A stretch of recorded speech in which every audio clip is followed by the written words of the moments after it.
leverage their stockpile of personal protective equipment for their own personal gain. We now know that China is hacking our university and companies looking at vaccines. Could actually slow the process down and undermine our effort to solve the problem. Thousands are dead or sick, and millions more are out of work because of China.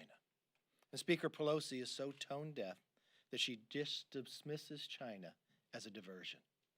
As many of you know, for more than a year, I've been working with the Speaker trying to get a bipartisan committee to look into China's behavior long before this virus. She agreed, then backed away in February.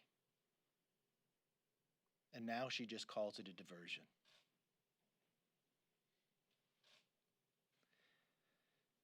Instead, she wants to focus on a liberal wish list.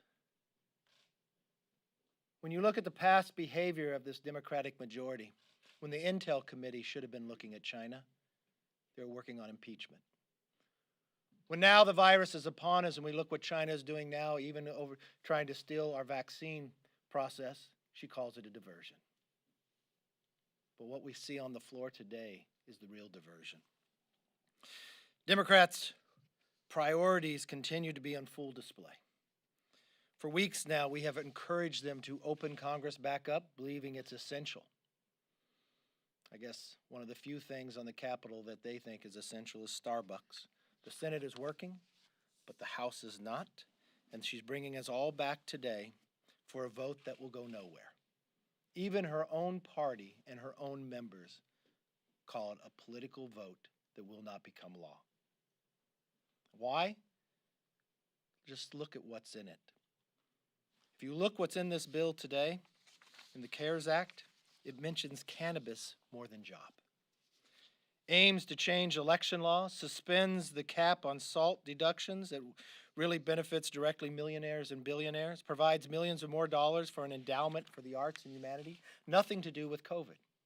But before we even get to the vote on what they call the HEROES Act, Pelosi will now try to change 200 years of history on how Congress performs. Everyone knows at Congress that constituents lend their voice and their power to the members of Congress for every 2 years. Now they'll change that, where only 20 members of Congress will control it all, because they can all hold 10 proxies and pass whatever they want.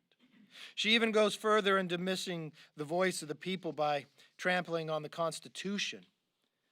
But what is worse about this is she continues to pay members of Congress not to work. She extends Congress to be out of session longer than the 45 days just proxies. When will Congress ever come back? We work at the truck drivers, the delivery workers, the doctors. They're all working. But she continues to deny Congress to do the job. Inside her HEROES Act, which she continues to twist arms to try to get as many Democrats she can to vote for, the focus is on bills that they dreamed of before COVID even existed. This is not a time for politics. It's not a time for diversion. It's a time to put America on a better footing, to help us get a vaccine, not allow China to try to steal that as well, to hold China accountable for the actions that have taken place, and to get our economy working. And if you want to get our economy working, the first thing you would test on any bill that would mention job more than it would mention cannabis. But that's not what we're viewing today, because Pelosi wrote this bill herself. It's her own dream from the liberal view of her party, with no input from either side, knowing that it's going nowhere, for the idea to bring people back and also to change the voting pattern of Congress that has been there for more than 200 years. It's a very sad day inside this House, and one that we cannot sit back and do nothing about. Let's open it up for questions. Yes, sir. Mr. McCarthy, what do you make of Peter King's comment? He said he is going to be supporting Nancy Pelosi's $3 trillion package, and he told us that New York, the city, will die without this package for state and local government. I would simply tell Peter to read through the bill, because this will not save New York. It will not help the country itself. The one thing I would look to is what we've been able to pass already on the funding to New York. And if you look from this administration, what they've been able to provide, building of the hospitals, the ventilators and others, we are here for the states and others as they move through. We have given the states more than $500 billion in less than 1 month.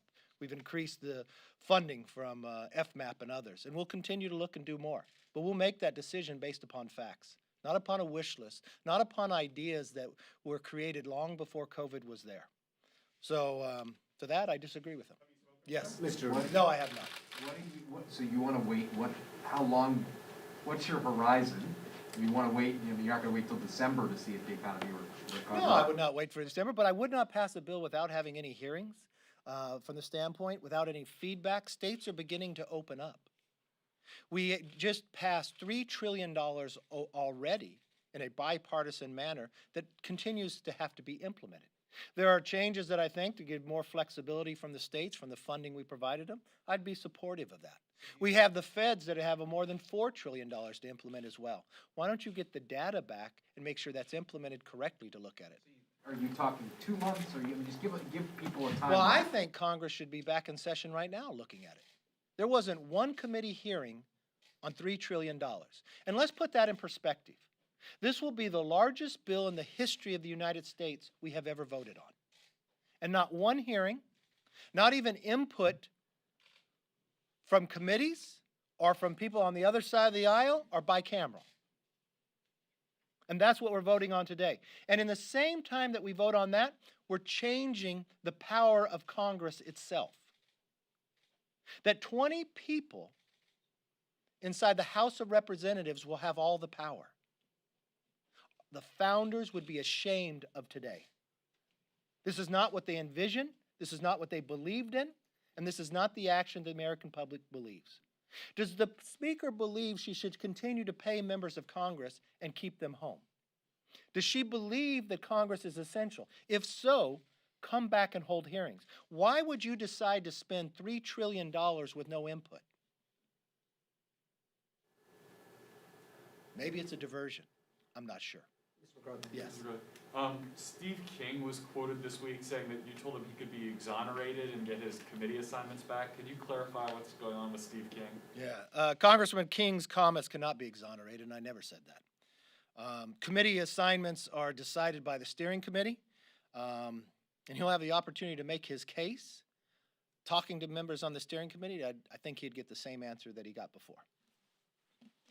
Said last night that he does anticipate another round of legislation will be needed. Do you agree with that? And when do you think bipartisan talks would start? I do believe in that. I do believe it'd have to be bipartisan. I do believe it'd have to go through committee. Well, as you know, myself along with Tom Cole and Rodney Davis, we put out a plan to open Congress more than a month ago. Have committees working now.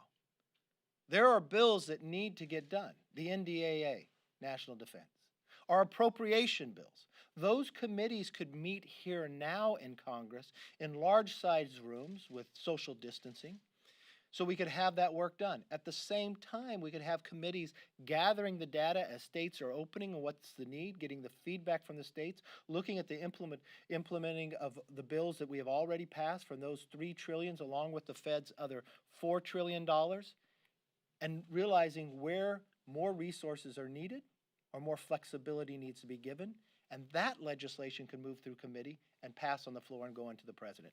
Everybody knows this is going nowhere. Leader McCarthy. Pro-life organizations are really upset with this latest bill, relief bill, because it provides federal funding for Planned Parenthood. Your reaction to that? That's another reason why people should vote against this bill. But remember, every time we worked on a bipartisan bill, Speaker Pelosi slowed it down. Why? Because she wanted certain things in the bill. If you read the bill we're voting on today, those are in there. It takes away safeguards for small businesses when it comes to liability. It adds funding for Planned Parenthood. It adds funding for illegals instead of Americans. It talks about cannabis. It talks about releasing from prison some of the most dangerous people that we know. This is the most liberal wish list that has nothing to do with COVID-19. Think of all the bills that they had produced prior to the virus coming. They wanted to change election law. It was their number one most important bill, H.R. 1. It's in here. That's why it didn't go through committee, because it never could be passed. That's why it's not bipartisan, because no one would support it. But why are we wasting our time on this when there's so many other essential bills that need to get taken up? Yes, sir. Are you supporting Steve King's reelection bid? I have not taken a position on his race, no. Why is that? Because I have not. The people have the determination to decide who they want to vote for. He's a Republican incumbent. Typically, you support all Republicans.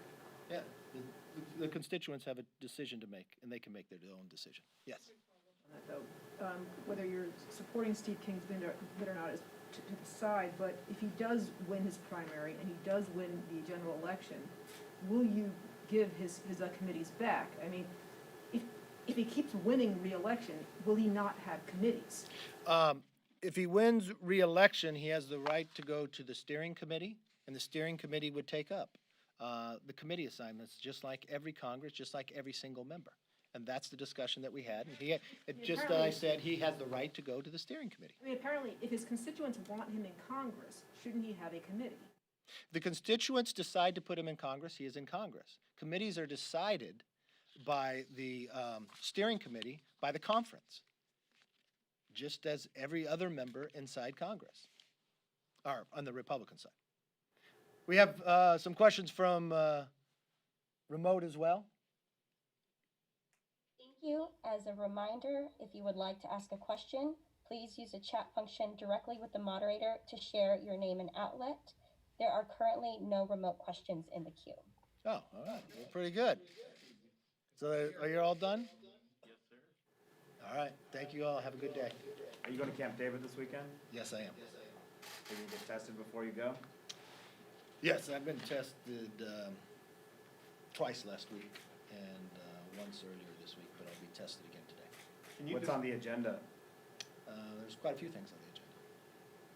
Anything you'd like to tell us? Go on. We assumed it wasn't a one-issue thing. What is on the agenda? One big issue. Well, we talk about a little of everything. I spoke to the president last night about a couple different issues, and Like what? they were all good topics. We have a genre of ideas that up there. We talk about the FISA bill. We talk about reopening our country, rebuilding it, the transition to greatness. We also have the opportunity to talk about politics as well while we're there, and we'll talk about that too, and races and others. So. All races. Well, I'm glad you brought up races for Congress, because we have not talked about that. Because something happened this week, which many of you should report about. We won 2 special elections.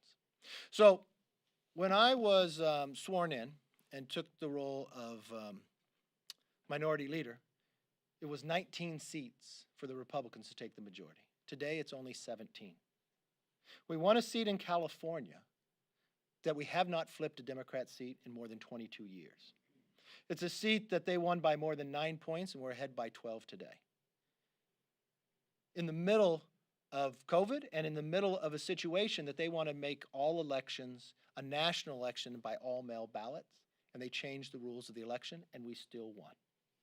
When you look at our candidate who's coming forth, they put their state rep up, their very favorite candidate. They put a lot of money in the primary and a lot of money in the general. They outspent us, and we still won. Mike Garcia is a first-generation American. Worked hard, earned a place to go to the Naval Academy, nominated by Buck McKeon. Became a fighter pilot, served his country, and now is going to serve his country again and will be sworn in next week. There are 42 other seats that Democrats currently sit in that have a better opportunity for Republicans to win than the seat we just won Tuesday night. And what is Nancy Pelosi doing?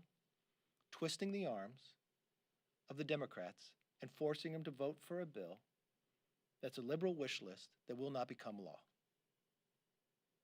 If I was any one of those 42, not knowing when Nancy will ever call you back based upon what she's doing, but she'll still guarantee you a paycheck, she can only guarantee it for the rest of the year. Because I think the election is going to turn out much different. and that was an early sign. For those of you who love history, even in a short term of history, in May of 2010, there was a race in Hawaii. The people did not think any Republicans could win, and Charles Jiu got in, a veteran, and the young guns got behind him. And he won that race.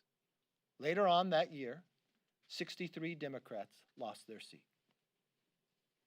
Nancy Pelosi said they would not lose and continued to put them up on bills that the American public did not care for. I'm not sure, maybe this is just a diversion for an election. But what China has done is not a diversion. We do not want to make it partisan. We asked Democrats to work with us on the committee. They continue to decline. How do you look to in a week that is a national police officers? I want to honor them, the first responders. For her to say that it's a diversion for those that are being put out on the front line. It's offensive to every single American and to every person on this earth that she thinks China's a diversion after what they have done to this world. And I would think in this place, in this Congress, you would not shrink it where only 20 would have power. You would open it up and actually work towards making sure we have a vaccine that China cannot steal and making sure we hold them accountable for all that they have done. Hope you have a nice day. Thank you. Charles Jiu held that seat for all 6 months. Kind of a Young Guns reference in a while, isn't it? What? Yeah, that's not the best example. Trying to get those book sales back up.